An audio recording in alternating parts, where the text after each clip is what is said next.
طریقے سے رنگ دیجیے گا، آپ کو 1 نمبر فری میں فوکٹ میں دم آسانی سے مل جائے گا۔ انگریزی میں مضمون کے لیے ایسے لفظ مخصوص ہے، یعنی مضمون کو انگریزی میں ایسے کا لفظ مخصوص کر دیا گیا، ایسے کا لفظ خاص کر دیا گیا ہے۔ چلیے مبارک ہو، یہاں تک آپ دیکھ لیے ہیں، تو آئیے ہم لوگ فٹافٹ دیر نہ کرتے ہوئے جو دوسرا لیسن ہے مٹی کا تیل جو کہ مضمون ہے، تو مٹی کے تیل کے جو مصنف ہیں، جو رائٹر ہیں، مضمون نگار ہیں، ان کے بارے میں جان لیتے ہیں ایک دم دھماکے دار طریقے سے، خوبصورت طریقے سے، دم اچھے طریقے سے ان کا پورا بایوگرافی جانتے ہیں۔ اگر آپ اس سے پچھلی ویڈیو کو نہیں دیکھے ہوں گے تو سب سے پہلے اس ویڈیو کو دیکھیے، کیونکہ اس میں مٹی کے تیل کا پورا لائن با لائن آپ کو ذکر کیا گیا ہے اور پورا معنی اور مطلب کے ساتھ دم آسان سے آسان زبان میں بتایا گیا ہے۔ اور اس سے پچھلی ویڈیو میں اسی کے جو مصنف ہیں خواجہ حسن نظامی، ان کا پورا بایو ڈاٹا پورے لائن بائی لائن آپ کو بتایا گیا ہے۔ ان دونوں ویڈیو کو آپ دیکھیں، اس کا لنک اسی ویڈیو کے ڈسکرپشن باکس میں رکھ دیا گیا ہے، آپ کلک کر کے اس کو دیکھیں، ٹھیک ہے۔ تو آئیے دیکھتے ہیں ہم لوگ اس کے جو مضمون نگار ہیں، یعنی جو اس کے مصنف ہیں، جن کا نام نامی اسم گرامی کیا ہے، آپ بتائیے اس کا نام کیا ہے؟ تو خواجہ حسن نظامی، ان کا نام کیا ہے؟ خواجہ حسن نظامی۔ آپ کے ایگزام میں آئے گا کہ مٹی کے تیل کے مضمون نگار کون ہے یا مٹی کے تیل کے مصنف کون ہے، تو آپ کو بتانا ہے کیا؟ خواجہ حسن نظامی۔ بہت اچھا، خواجہ حسن نظامی بتانا ہے۔ ان کے پیدائش دیکھ لیتے ہیں۔ ان کی پیدائش ہوئی ہے دسمبر 1878 عیسوی میں۔ دہلی میں ایک محلہ ہے جس کا نام ہے اندرون کوٹ، بستی نظام الدین اولیاء، یہیں پر ان کی پیدائش ہوئی ہے۔ جی ہاں، ان کی پیدائش کب ہوئی ہے؟ تو دسمبر 1878 عیسوی میں۔ اچھا، کہاں ہوئی ہے؟ تو دلی میں ایک محلہ ہے جس کا نام ہے اندرون کوٹ، بستی نظام الدین اولیاء، وہیں پر ان کی پیدائش ہوئی ہے۔ آگے دیکھ لیتے ہیں ان کا انتقال جو ہوا ہے 31 جولائی 1955 عیسوی میں۔ کب ہوا ہے؟ 31 جولائی 1955 عیسوی میں۔ آپ نے صحیح سن رہے ہیں، 31 جولائی 1955 عیسوی میں ان کا انتقال ہوا ہے۔ اور غور سے سنیے، بستی نظام الدین اولیاء میں 50 برس قبل قبر تیار کر لیے تھے، یعنی اپنے موت سے پہلے کتنے سال پہلے؟ تو 50 سال پہلے اپنے قبر کو تیار کر لیے تھے۔ کون سے بستی؟ تو نظام الدین اولیاء بستی دلی میں، یہ اپنے قبر کو تیار کیے تھے اپنے موت سے 50 سال پہلے، ٹھیک ہے۔ آئیے دیکھتے ہیں ان کے والد کا نام ہے سید عاشق علی نظامی۔ کیا نام ہے؟ سید عاشق علی نظامی۔ کن کے والد صاحب کا نام ہے؟ تو خواجہ حسن نظامی کے والد صاحب کا نام ہے سید عاشق علی نظامی۔ آگے دیکھتے ہیں ان کے والدہ ہیں جن کا نام ہے سیدہ چہیتی بیگم۔ کیا نام ہے؟ سیدہ چہیتی بیگم۔ سب کی چہیتی ہوتی ہے، لیکن سید عاشق علی نظامی کی الگ سے چہیتی تھی جن کا نام ہی تھا سیدہ چہیتی بیگم، ٹھیک ہے۔ آگے دیکھیے گا، بڑے بھائی ان کے تھے، خواجہ حسن نظامی کے بڑے بھائی تھے جن کا نام تھا سید حسن علی شاہ۔ کیا نام تھا؟ سید حسن علی شاہ ان کے بڑے بھائی کا نام ہے۔ ان کا آبائی مکان دیکھ لیا جائے، یعنی آبا دادا کا جو مکان ہوتا ہے ان کو دیکھ لیا جائے تو وہ ہے بستی حضرت نظام الدین اولیاء میں، جہاں آپ کی پیدائش ہوئی ہے، جہاں آپ کا ولادت ہوا ہے۔ آگے دیکھیے گا دھیان سے، والدین نے ان کا نام قاسم علی رکھا۔ جی غور سے سنیے گا آپ لوگ، والدین نے ان کا نام کیا رکھا؟ قاسم علی رکھا۔ قاسم علی، کیا نام رکھا تھا؟ قاسم علی۔ لیکن ماموں نے انہیں علی حسن کہہ کے پکارتے تھے، یعنی جو ماموں تھے وہ علی حسن کہہ کے پکارتے تھے، والدین ان کو پیار سے قاسم علی کہہ کے پکارتے تھے۔ جبکہ علامہ اقبال، جی ہاں، شاعر مشرق علامہ اقبال جو کہ بہت ہی مشہور و معروف شاعر ہیں جن کا نام علامہ اقبال ہے، انہوں نے ہی ان کا خواجہ حسن نظامی لکھنا شروع کرایا۔ انہوں نے ہی ان کا نام خواجہ حسن نظامی رکھا اور خواجہ حسن نظامی وہیں سے اپنا نام لکھنا شروع کیے اور اس نام سے پوری دنیا میں مشہور ہو گئے۔ چلیے آئیے آگے دیکھتے ہیں، خواجہ حسن نظامی نے مختلف اساتذہ سے قرآن و حدیث کی تعلیم حاصل کی، یعنی جو خواجہ حسن نظامی ہے مختلف اساتذہ سے، الگ الگ اساتذہ سے، مختلف مطلب ہے الگ الگ اساتذہ سے، الگ الگ ٹیچروں سے، الگ الگ استاد سے انہوں نے کیا کیا تھا؟ قرآن و حدیث کی تعلیم حاصل کی، یعنی قرآن کی اور حدیث کی تعلیم مکمل طور پہ حاصل کی الگ الگ استاد سے۔ آگے دیکھیے گا، خواجہ حسن نظامی ابھی کم سن کے تھے، یعنی کم عمر کے تھے کہ والدین کا انتقال ہو گیا، تو ان کی کفالت بڑے بھائی سید حسن علی شاہ نے کی، یعنی ان کے جو بڑے بھائی تھے جن کا نام تھا حسن علی شاہ۔ کیا نام تھا؟ حسن علی شاہ، مسٹیک نہیں کریے گا۔ ان کے جو ماموں تھے یہ کہتے تھے علی حسن، کیا کہتے تھے؟ علی حسن کہتے تھے، اور ان کے بڑے بھائی کا نام تھا سید حسن علی شاہ۔ آپ کو مسٹیک نہیں کرنا ہے، آپ کو ایگزام پورے طریقے سے لکھ کے آنا ہے۔ ان کے جو ماموں تھے وہ علی حسن کہہ کے پکارتے تھے اور ان کے بڑے بھائی کا نام تھا حسن علی شاہ۔ تھوڑی سی ہیر پھیر کا ادھر ادھر کا فرق ہے، اگر آپ ایگزام میں بھول جائیں گے تو ہم ٹرک دیتے ہیں، ہم کب کام جائیں گے؟ ہم ٹرک دیتے ہیں، آپ ٹرک کو دیکھیے اور ٹرک کو پہچان کر کے آپ ان کو یاد کر لیجئے۔ تو ٹرک یہ ہے کہ ان کے بڑے بھائی تھے جن کا نام تھا حسن علی شاہ، تو سب سے پہلے بتائیے کہ اس میں حسن علی شاہ ہے اور اس میں علی حسن ہے. کیا ہے؟ علی حسن. تو سب سے پہلے اس میں جو حروف ہے وہ ہے ہا ہے، وہ ہے. کیا ہے؟ ہے. اور اس میں جو حروف ہے وہ ہے عین. کیا ہے؟ عین. تو سب سے پہلے بتائیے کہ الف با تا سے آپ پڑھتے ہیں یا الف بے تے سے آپ پڑھتے ہیں تو اس میں پہلے حرف کون سا آتا ہے؟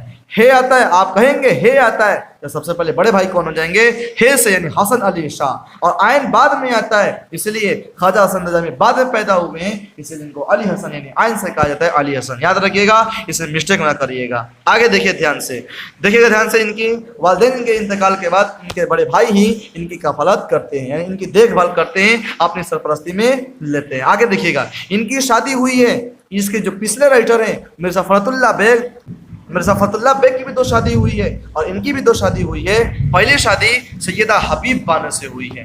کس سے ہوئی ہے؟ سیدہ حبیب بانو سے ہوئی ہے. 18 سال کی عمر میں چچا کی لڑکی تھی، انہی سے ان کی شادی ہوئی ہے. کتنے سال کی عمر میں؟ 18 سال کی عمر میں. جب خواجہ حسن نظامی کی عمر 18 سال کی ہوئی تب سیدہ حبیب بانو سے ان کا نکاح ہو گیا. اب دیکھیے دوسری شادی سیدہ محمودہ خواجہ بانو سے ان کا ہوا تھا. کس سے ہوا تھا؟ سیدہ محمودہ خواجہ بانو سے ان کی دوسری شادی ہوئی تھی پہلی بیوی کے وصال کے بعد، پہلی بیوی کے انتقال کے بعد. تو پہلی بیوی کون ہے؟ سیدہ حبیب بانو. دوسری بیوی کون ہے؟ سیدہ محمودہ خواجہ بانو یا سیدہ محمودہ بانو. ٹھیک ہے، آگے دیکھیے گا. خواجہ حسن نظامی رسالہ کا مطلب ہوتا ہے پتریکہ. کیا ہوتا ہے؟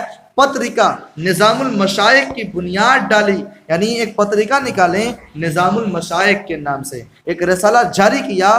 کس کے نام سے؟ نظام المشائخ کے نام سے. اور مختلف یعنی الگ الگ ہندو تیرتھ استھانوں کی یاترا کی، پھر فلسفے ویدانت سیکھا. یعنی کہنے کا مطلب کہ جو خواجہ حسن نظامی تھے یہ تو نظام المشائخ کا رسالہ ڈالی دیے تھے، رسالہ جاری کر دیے تھے. اس کے علاوہ مختلف الگ الگ ہندو تیرتھ استھان کی بھی یاترا کیے تھے. اور یہی نہیں، اور سنیے، یہ فلسفے ویدانت بھی سیکھے تھے. جو وید ہوتا ہے نا، سان وید، ریگ وید، اتھر وید، بہت سارا وید ہوتا ہے، 4 وید اگر مانا جاتا ہے تو یہ سبھی ویدانت کو کیا کہتے ہیں؟ سیکھے تھے. کون؟ خواجہ حسن نظامی. آگے دیکھیے گا، خواجہ حسن نظامی 200 سے زیادہ کتابیں لکھے جن میں روز نامچے، قلمی چہرے اور سی پارے دل شامل ہے. یاد رکھیے گا، حسن نظامی جو تھے، خواجہ حسن نظامی، یہ 200 سے زیادہ کتاب لکھے ہیں. کتنے کتاب لکھے ہیں؟ تو 200 سے زیادہ، جس میں سے 3 کو آپ کے نصاب میں دیا ہوا ہے. آپ اس کو ایک دم داتے سے کھینچ کے یاد رکھیں گے. پہلا نام ہے روز نامچے، دوسرا ہے قلمی چہرے اور تیسرا ہے سی پارے دل. کون کون سا آپ بتائیں گے؟ سب سے پہلے ہم سن رہے ہیں، غور سے سن رہے ہیں، آپ بتائیے پہلا کون سا ہے؟ نہیں بتائیے گا؟ بتائیے، جلدی بتائیے. پہلا ہے روز نامچے. چلیے بہت اچھا. پہلا ہے روز نامچے. دوسرا بتا دیجئے؟ قلمی چہرے. بہت اچھا. تیسرا ہے سی پارے دل. چلیے بہت اچھا، اللہ آپ کو سلامت رکھے. اب دیکھیے، یہ سوانی لکھے ہیں. سوانی کا مطلب ہوتا ہے جیونی، یعنی خواجہ حسن نظامی جو ہیں یہ جیونی بھی لکھے ہیں. کس کے نام سے؟ تو نظامی بصری کے نام سے. کس کے اوپر؟ تو حضرت نظام الدین اولیاء کی جیونی لکھے ہیں نظامی بصری کے نام سے. ٹھیک ہے. 1857 کے متعلق کتابیں لکھی ہیں اور شری کرشن پر بھی ذہنیم کتاب لکھی ہے. یعنی کہنے کا مطلب کہ 1857 عیسوی کے جو غدر کا واقعہ ہوا تھا، انقلاب ہوا تھا، کامل انقلاب، اس کے اوپر انہوں نے 1857 میں ایک کتاب لکھا تھا جس کو پڑھنے کے بعد دل دہل جاتا ہے. ٹھیک ہے. اور آنکھ سے دم خون کی آنسو نکلنا شروع ہو جاتے ہیں. ایسے ہی کتاب لکھے تھے. اور یہی نہیں، شری کرشن کے اوپر بھی انہوں نے کیا کیا کہ ذہنیم کتاب لکھا. ایک بہت بڑا کتاب لکھا، موٹا کتاب لکھا. ذہنیم کا مطلب ہوتا ہے موٹا کتاب، بہت بڑا کتاب یہ لکھے تھے. آگے دیکھیے گا دھیان سے. اب یہاں سے ہم لوگ اپنے مضمون کی طرف چلتے ہیں جس کا نام مٹی کا تیل ہے. کیا ہے؟ مٹی کا تیل. اس کے بارے میں جو مین پوائنٹ ہے اس کو ہم لوگ اس میں دیکھیں گے اور اس میں جانیں گے. ابھی تک آپ اس ویڈیو کو لائک نہیں کیے، ویڈیو کو لائک کریں، چینل کو سبسکرائب کریں اور اپنے دوستوں میں شیئر کریں. شیئر کرنے میں کنجوسی نہ کریں. شیئر جتنا کریے گا اتنا ہم دبا کے آپ کی تیاری کرائیں گے اور آپ کو اردو کا ٹاپر بنا کے رہیں گے. اسی لیے آپ اپنے دوستوں کو بھی شیئر کریں تاکہ آپ کے ذریعے آپ کے دوست ہمارے ساتھ جڑے اور ہمارے ساتھ جڑ کر کے اردو کی تیاری کر کے اردو کا ٹاپر بن سکے. ٹھیک ہے. چلیے ہماری بات آپ کو سمجھ میں آ گئی ہوگی. آپ شیئر کر دیجیے، جلدی سے جلدی شیئر کریے. چلیے آگے دیکھتے ہیں ہم لوگ. اس میں دنیا کے 4 اثر آگ، ہوا، پانی اور خاک ہے. یاد رکھیے گا، دنیا کے 4 اثر ہے، 4 تتو ہے، 4 عناصر ہے. ٹھیک ہے. کون کون ہے؟ آگ ہے، ہوا ہے، پانی ہے اور خاک ہے. ٹھیک ہے.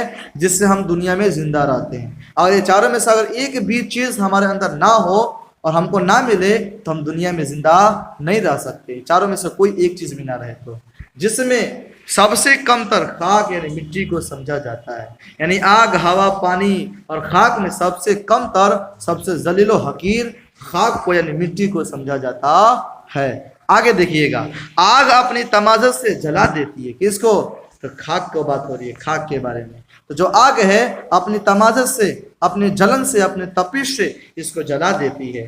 ہوا جو ہے اپنے جھونکے سے اس کو اڑا جاتی ہے، یعنی اڑا دیتی ہے پورے طریقے سے.